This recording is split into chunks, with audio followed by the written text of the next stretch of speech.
So hey guys, welcome back. This is Anmol Shukla and a very warm welcome to my YouTube channel History with Me.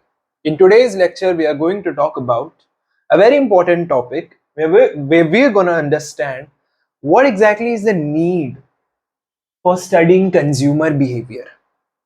Till now हम बहुत सारे ऐसे lectures कर चुके हैं जिसमें हमें क्लैरिटी है कि भाई हम कंज्यूमर बिहेवियर में एक्चुअली क्या स्टडी करते हैं. It's interdisciplinary subject and we all know how significant its role is in the life of marketers. और किसी भी ऑर्गेनाइजेशन में ऑर्गेनाइजेशन की ग्रोथ के लिए, उसकी सक्सेस के लिए how important this subject is, because ultimately जो चीजें हैं वो कंज्यूमर के लिए ही हो रही है और कंज्यूमर का बिहेवियर समझना इसलिए बहुत मायने जो है कहीं ना कहीं रखता है. तो क्या जरूरतें हैं कि हम ये पढ़ाई करें, ये स्टडी करें, मार्केटर्स ये स्टडी करें, क्यों हम कंज्यूमर बिहेवियर की स्टडी करें या कर रहे हैं, ये समझने वाले हैं आज के इस लेक्चर में. बट आगे बढ़ने से पहले, if you are new to the channel, subscribe and hit the bell icon to get the daily updates and notification. Also, if you haven't joined my Telegram group yet, you can join it. Link is in the description box. You can follow me on Instagram too. Need क्या है, जरूरत क्या है consumer behaviour को पढ़ने की. ज्यादा time नहीं लगाएंगे लेक्चर्स पे, क्योंकि आई होप आपको पता है अब कहीं ना कहीं घूमा फिरा के चीजें जो एप्लीकेशन में पढ़ा, कहीं ना कहीं हम उसी का इस्तेमाल करेंगे इन अंडरस्टैंडिंग की जरूरतें क्या है कंज्यूमर बिहेवियर को पढ़ने की. तो सबसे पहली जरूरत जो हमारे दिमाग में बैठ जानी चाहिए कंज्यूमर बिहेवियर को पढ़ने की, जो सबसे पहली जरूरत है वो ये है कि हम कंज्यूमर को समझना चाहते हैं. कंज्यूमर बिहेवियर को इसीलिए हम स्टडी करना चाहते हैं क्योंकि हम समझना चाहते हैं कि कंज्यूमर किस तरीके से, कंज्यूमर का बाइंग पैटर्न क्या है, किस तरीके से अगर उसके पास दो ऑप्शंस हैं, दो अलग अलग ब्रांड्स के, तो वो एक प्रोडक्ट को चुनता है ओवर अदर प्रोडक्ट. किस तरीके से उस कस्टमर की साइकोलॉजी काम करती है, किस तरीके से वो सोचता है प्रोडक्ट के बारे में, क्या चीज उसको आई कैचिंग लगती है, क्या चीज उसको एक्साइट करती है about that particular product. In order to understand that, it's really very important कि हमें कंज्यूमर बिहेवियर के बारे में पता हो. और इसीलिए अपने आप में ही ये सब्जेक्ट इतना इंपॉर्टेंट हो जाता है.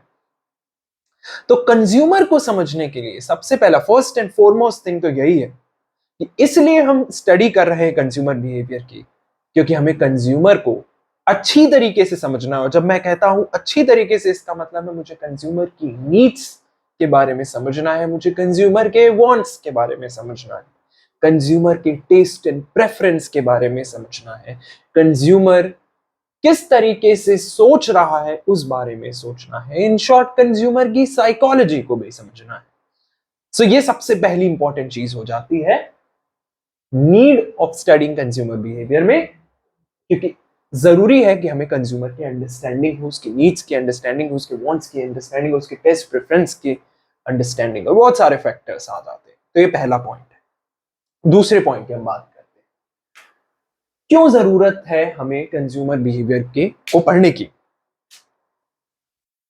कंज्यूमर डिफरेंशिएशन के लिए ये बहुत जरूरी है.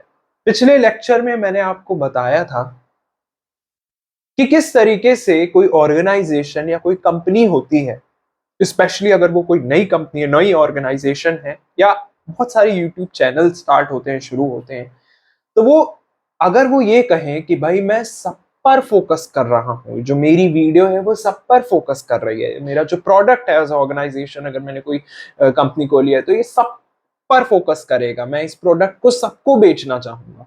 तो क्या ये मुमकिन है? क्या एक प्रोडक्ट को आप सबको बेच सकते हो? बच्चों, बूढ़े, जवान, मेल, फीमेल, क्या सब आपके प्रोडक्ट को खरीदेंगे? नहीं. जब आप एक प्रोडक्ट बनाते हो तो आपके दिमाग में ये होता है कि एक स्पेसिफिक ऑडियंस होगी, एक स्पेसिफिक कंज्यूमर का ग्रुप होगा, या एक स्पेसिफिक लोगों का ग्रुप होगा जिस पर हम टारगेट करेंगे. अब वो अकॉर्डिंग टू डिफरेंट फैक्टर्स हो सकता है. It can be according to income, it can be according to lifestyle, it can be according to gender. So बहुत सारी चीजें हमें ध्यान में रखनी पड़ती है, और तब हम देखते हैं कि भाई हाँ, हमें इस पर फोकस करना है. Because you can't focus on everyone, because if you try to focus on everyone, आप एक बार ही ढंग से फोकस नहीं कर पाओगे। ये बात मैंने पिछले वीडियो में भी आपको बताई थी।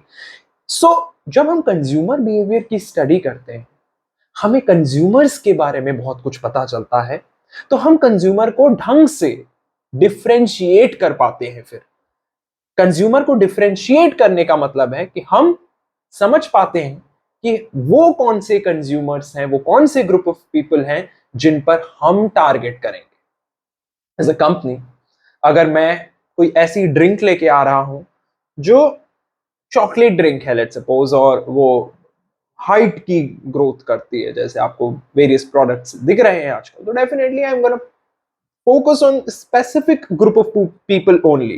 In this particular case, वो specific group of people है बच्चे, can be male and female, but बच्चे definitely।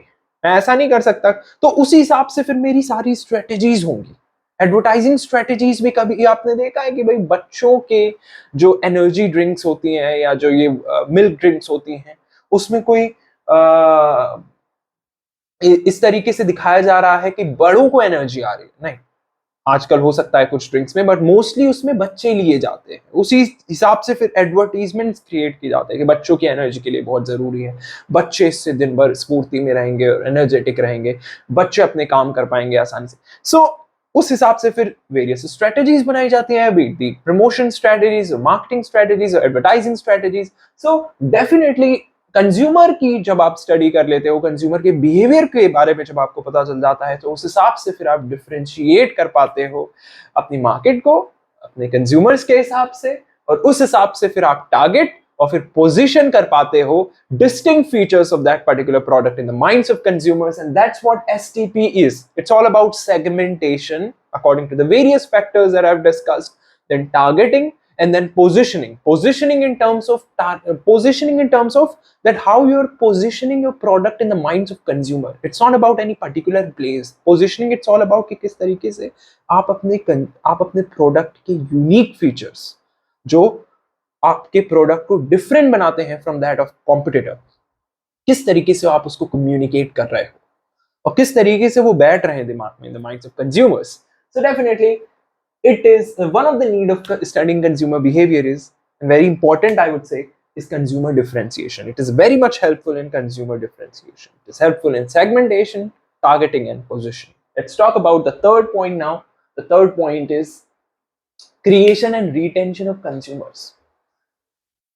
इसलिए भी जरूरी हो जाता है कंज्यूमर बिहेवियर को समझना कि कहीं ना कहीं कंज्यूमर हमसे दूर ना जाए। एज ए ऑर्गेनाइजेशन जो सबसे बड़ा एक पॉइंट होता है कि कंज्यूमर रिटेन रहे।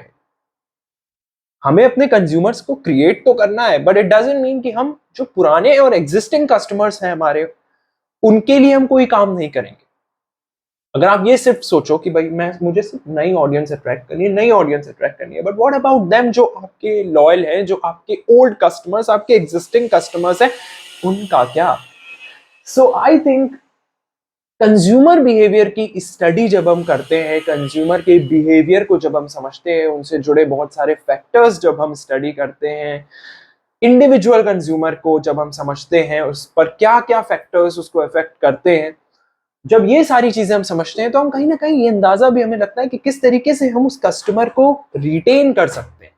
सो I think it is really very important that you are able to retain your consumer, the existing consumers, as well as you are attracting new consumers. So attracting new consumer is definitely important, keeping in mind कि भाई आपके existing customers भी हैं जिनको आपको retain करके रखना है। So आप कैसे retain कर सकते हो? टाइमली उनको नोटिफाई करके about your products and services, updation services provide करके, बेटर सर्विसेज प्रोवाइड करके, ऑफर्स और डिस्काउंट्स देके, क्रिएटिविटी और इनोवेशन दिखा के, ये सारी चीजें आप करोगे ताकि आपका एग्जिस्टिंग कस्टमर भी आपके पास रहे, आप उसके लिए लॉयल रहोगे। वर्ड ऑफ माउथ की दुनिया है, गुडविल की दुनिया है। जितना आप अपने कस्टमर के लिए लॉयल रहोगे, उसको अच्छी तरीके से ट्रीट करोगे, उसको सुनोगे, उसको सर्विसेज प्रोवाइड करोगे, उतना ही वो कहीं और क्यों जाना चाहेगा। सो आई थिंक ये बहुत एक इंपॉर्टेंट पॉइंट है। So need of studying consumer behaviour में थर्ड पॉइंट यही है, creation and retention of consumer. कि यू आर अट्रैक्टिंग कंज्यूमर्स, पर at the same time existing consumers पर भी आप ध्यान दे रहे हो। फोकस का दायरा दोनों है, कोई एक नहीं। चौथी बात, कंपटीशन। सर कंपटीशन मतलब कंज्यूमर बिहेवियर की स्टडी करने से कंपटीशन पे क्या फर्क पड़ेगा? आप बताओ। आज अगर हम बात करें इन दिस कॉम्पिटिटिव वर्ल्ड, जहां पे हर एक कंपनी चाहती है कि वो किस तरीके से दूसरी कंपनी से बेहतर कर सके, यही चाहती है ना, हर एक कंपनी कोशिश यही कर रही है कि वो क्या ऐसी यूनिक और डिस्टिंक्ट क्वालिटीज दे सके कंज्यूमर्स को, चाहे वो अपनी सर्विसेज से दे, प्रोडक्ट से दे, कैसे भी दे, अपनी डिलीवरीज के थ्रू दे, बट किस तरीके से वो अलग हो जाए अपने कॉम्पिटिटर से, ताकि जो कंज्यूमर है वो उसके पास आए। तो ये कॉम्पिटिटिव एज है एकदम बहुत ज्यादा, मतलब ये जो एरा है वो कंपटीशन का ही एरा है। तो इस कॉम्पिटिटिव एरा में किस तरीके से आप अपनी यूनिक क्वालिटीज बता पा रहे हो कस्टमर को, डिस्टिंक्ट क्वालिटीज बता पा रहे हो, ये बहुत सिग्निफिकेंट है समझना। और इसके लिए बहुत जरूरी है कि आप एक thoroughly स्टडी करो कंज्यूमर के बिहेवियर की। So definitely this is one of the need of consumer behavior, need of studying consumer behavior, so that you can understand competition, so that you can understand your competitor as well. और in line with it, in line with your competitor अब आगे बढ़ पाओ और grow कर पाओ, अपनी grow करवा पाओ अपनी कंपनी को। Another thing is developing new products. एक सिंपल सी बात है, जब आप कंज्यूमर को समझते हो, कंज्यूमर बिहेवियर को समझते हो, आप उसकी साइकोलॉजी को समझते हो, किस तरीके के प्रोडक्ट यूज करना चाहता है वो समझते हो, वांट समझते हो, उसके टेस्ट एंड प्रेफरेंस समझते हो, उस हिसाब से फर्दर आप अपने प्रोडक्ट को डेवलप करोगे, उसकी पैकेजिंग को, चाहे वो उसकी पैकेजिंग को लेकर हो, उसकी शेप और साइज को लेकर हो, उसको दिखने में कितना आई कैचिंग बनाना है उसको लेकर हो, या सिंपलिस्टिक बनाना है। So it all depends upon your consumer, आपका ग्रुप ऑफ कंज्यूमर कौन है। लेट्स सपोज अगर बच्चों के लिए दे रहे हैं तो आप उसको थोड़ा सा क्रिएटिव बनाओगे, आप उसको थोड़ा सा इस तरीके से बनाओगे कि बच्चा देख के उसको खुश हो जाए कि हाँ ये क्या चीज है। Similarly if you making something for a young age or a mature person or maybe a middle aged person, you'll make it more simple कि उसको आसानी से वो चीज कहीं ना कहीं उसको आसान लगे, yet creative at the same time, innovative at the same time. So just an idea I am giving you कि न्यू प्रोडक्ट्स आप उसी हिसाब से डेवलप कर पाओगे। तो बहुत जरूरत है ना कि भाई आप कंज्यूमर बिहेवियर को समझो, कंज्यूमर बिहेवियर को समझ गए, उस हिसाब से आप नए प्रोडक्ट बेटर तरीके से क्या कर पाओगे, डेवलप कर पाओगे, और एग्जिस्टिंग प्रोडक्ट में भी आप उसी तरीके से अपडेट कर पाओगे बेटर तरीके से। So for that it is also very important. And the last, ऐसे तो बहुत सारे पॉइंट्स बन सकते हैं, you can definitely tell me in the comment section के और क्या पॉइंट हो सकते हैं और क्या जरूरतें हो सकती हैं कि हम कंज्यूमर बिहेवियर को पढ़ रहे हैं, उसकी स्टडी कर रहे हैं। बट लास्ट पॉइंट, अब ये जो 6 थे ये तो बहुत इंपॉर्टेंट थे, तो ये मैंने सिर्फ अभी फिलहाल डिस्कस किए हैं। 6 पॉइंट्स है to be in line with the changes as the market is dynamic. You all know market dynamic है, it keeps on changing. As you wake up tomorrow, may be political changes हो जाए, economical changes हो जाए, या कुछ ऐसे changes हो जाएं जिसकी वजह से पूरी मार्केट का तख्ता पलट हो जाए, 360 डिग्री चेंज हो जाए। सो डेफिनेटली जब मार्केट इतनी ज्यादा फ्लेक्सिबल है, which it keeps on changing, so you have to continuously you have to be adaptable, you have to be like that Bruce Lee said that once, you have to be like water in that particular sense. So organisation को भी, not as a human being कि हमें Bruce Lee ने कहा था कि we should be like water, as a organisation also have to be like water. हमें लगातार अपने आप को ट्रैक पे रखना है विद द चेंजिंग एनवायरनमेंट, उसी हिसाब से हमें चेंजेस करने इन द प्रोडक्ट और इन द प्लान और whatever we are doing the various operations with the various strategies. So definitely it is very very very very important, I would say, कि आप in trend हो with the with all the changes happening in the society, be it a technological change or be it any political change or environmental change. Definitely अगर कुछ companies जो हैं वो जानते हैं कि इन्वायरमेंट को प्रिजर्व करना कितना जरूरी है आज के टाइम पे, ग्लोबली ये बात है कि हमें इन्वायरमेंट को नुकसान नहीं पहुंचाना है by what we are making, तो बहुत सारी कंपनीज हैं जो इन्वायरमेंट के लिए कुछ कुछ कर रही हैं by saying no to plastic, maybe biodegradable चीजें जो है कहीं ना कहीं इस्तेमाल करना, नॉन बायोडिग्रेडेबल ना इस्तेमाल करना। तो मतलब वो कुछ किसी ना किसी तरीके से वो कुछ ऐसा कर रही है कि जिससे सोसाइटी को भी बेनिफिट हो। So definitely to be in line with the changes as the market is dynamic, consumer को जब आप समझोगे तो आपको काफी हद तक मदद मिलेगी कि आप मार्केट को भी समझ पाओगे। और आप ये भी समझ सकते हो कि भाई it is not like market change हो रही है, सिर्फ कंज्यूमर भी चेंज हो रहे हैं। आज कंज्यूमर का टेस्ट कुछ अलग है, प्रेफरेंस कुछ अलग है, कल कुछ और हो सकता है। अब आप देख नहीं रहे हो कि भाई एक टाइम था, आई थिंक 2005 से ये 15 का टाइम था जब लोग स्किनी जीन्स पहनते थे, नैरो जीन्स पहनते थे, बट आज वो टाइम है। स्कूल में भी होता था ये, आपको याद करो कि आपको जो ज्यादा गेज वाली लेंथ होती थी नीचे, वो आप नहीं पहनना चाहते थे। आप नैरो जीन्स पहनते थे जो एकदम नीचे से सकरी और पतली होती थी। बट आज का टाइम देखो, वही जीन्स वही पैंट जो हम स्कूल में उस टाइम नहीं पहनना चाहते थे, आज वो फैशन में है। आज वही मतलब जितनी ज्यादा खुली है नीचे से और जितनी ज्यादा वो कहीं ना कहीं रिलैक्स फिट है, लूज फिट है, बैगी है, उतना ही वो ट्रेंड में है।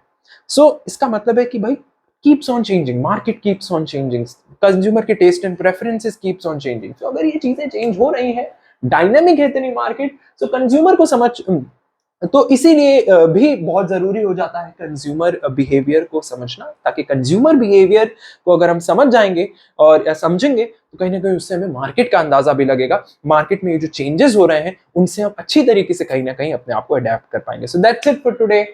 आई होप आपको ये 6 पॉइंट्स क्लियर हुए होंगे। और भी पॉइंट्स हो सकते हैं जो कि आप मुझे कमेंट करके जरूर बताएं।